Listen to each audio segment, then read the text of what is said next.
আমি রাহাত ফাতে আলী খানকে দিয়ে যে পরিমাণে টাকা খরচ করে যেটা।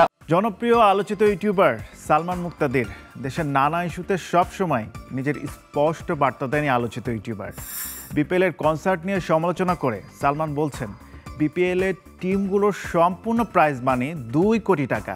অন্যদিকে বিপিএল এর কনসার্টে রাহাত ফাতে আলী খান চার্জ করেছে 3,40,00,000 টাকা। সচিবালয়ে অগ্নিকাণ্ড নিয়েও নানা প্রশ্ন তুলেছেন তিনি। বিস্তারিত জানাচ্ছি। আমি রাহাত ফাতে আলী খানকে দিয়ে যে পরিমাণে টাকা খরচ করে যেটা।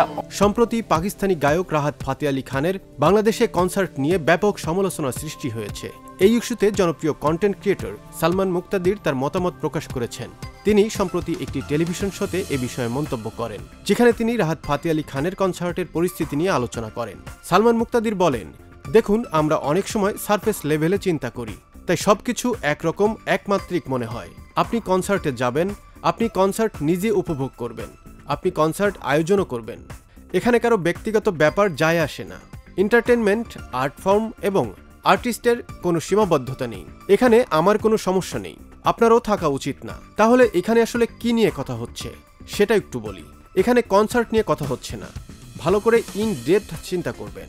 তিনি আরও বলেন, এই কনসার্ট আপনার এবং আমার শহীদ ভাইয়ের জন্য চ্যারিটি করা হচ্ছে। এটা বলে আন্তর্জাতিক আর্টিস্ট আনা হয়েছে।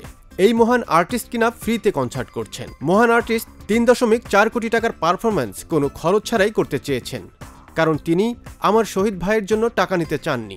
আহা, কিন্তু আল্লাহর পরে কনসার্টের লস হয়ে গেল। চ্যারিটি অর্থটা জমাতে আয়োজকরা অনেক চেষ্টা করেও ভালোভাবে সংগ্রহ করতে পারলেন না।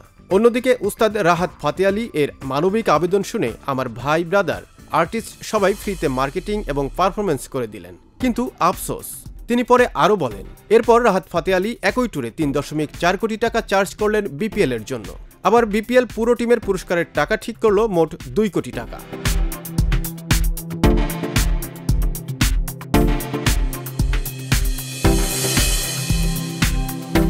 সালমান মুক্তাদির এভাবেই পরিস্থিতি তুলে ধরে বলেন, তারপর লাগলো আমাদের সচিবালয়ে আগুন।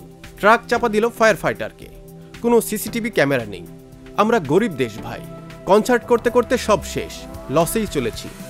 বডি ক্যাম, সিসিটিভি ম্যানেজ করে সিকিউরিটি বাড়ানো, তৃতীয় পক্ষের সিকিউরিটি ফোর্স ডিপ্লয় করা, এটা শুধু একটা বিলাসিতা। সালমানের বক্তব্যে বাংলাদেশের কনসার্ট আয়োজনের সীমাবদ্ধতা, অর্থনৈতিক সমস্যা এবং সিকিউরিটির অভাব নিয়ে হতাশা প্রকাশ পেয়েছে, যা সাধারণ মানুষের কাছে স্বাচ্ছন্দ্যে উপলব্ধি করা যায়।